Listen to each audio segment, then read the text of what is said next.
in Seattle. I'm not entirely sure I know what's so controversial about these ads. And I'm not sure this particular ad is being aired on our sister station. I know that ICE and the Department of Homeland Security has been running radio ads as well as TV ads. Not on Seattle Red, by the way. And I get why they're not running them on Seattle Red, because they're talking to people who already agree with them. But I'd like some of that money. Christy, what's going on? And she and I were on first name basis. Do us a solid, you know? Come on, man. So King 5 says the Seattle Police Department is being targeted in recruiting efforts by ICE. The ad, which first aired last week, including on King 5, calls out officers in not just Seattle Police Department, but Seattle area police officers to join ICE in their effort to kind of fix what Joe Biden and Democrats broke. In this ad, it says, "Attention, Seattle law enforcement. You took an oath to protect and serve, to keep your family, your city safe. But in sanctuary cities, you're ordered to stand down while dangerous illegals walk free." Then it says you should join ICE to catch the worst of the worst. And it comes with a $50,000 bonus. Now, I'm not sure why that's controversial. Seriously, can someone explain why that's controversial? Other than if you don't like ICE, which King 5 as an organization does not like or support ICE until Nexstar buys them and Tegna's no longer there. Then we'll see how your story kind of changes a little bit. But how is that controversial? How's that controversial? I mean, you've got law enforcement agencies who are competing with others all the time saying, hey, if you want to really be allowed to police, come join our agency. We let you police. That's not a new,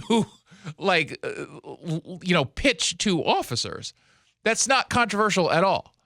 Former Sheriff John Urquhart of King County, he points out something kind of obvious, which is, if you're recruiting from Seattle Police Department, you're going to make the staffing situation in Seattle even worse. I'm not working. Where do I sign up?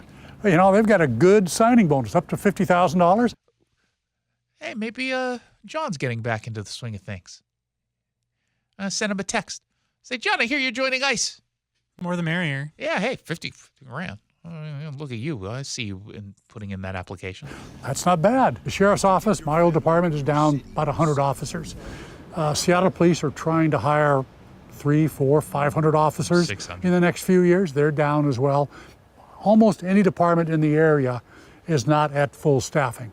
Last thing we need is more competition. If you want to fight crime, become a community police officer. Serve in your community. Fight crime. Help people. Yeah, see, that's not a winning message in Seattle, at least, because they're not able to do that. I mean, the whole idea behind the ICE ads are playing into a criticism amongst cops of Seattle is that they're not able to police.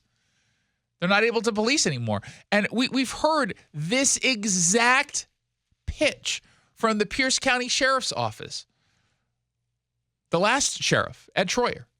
And I'm presuming that Keith Swank probably would have exactly the same messaging, which is, in Seattle, you're not able to do your job. If you want to actually be able to police, if you don't want to be, pardon the stupid lazy pun, handcuffed by really bad policies from Democrats in Seattle, come join the Pierce County Sheriff's Office or come join the Thurston County Sheriff's Office. Like, you don't think Derek Sanders would use that as a pitch if he felt that it would move people to apply to work for him? It's just so absurd. It's just absolutely absurd. And God bless Sarah Nelson. I understand what she's doing here.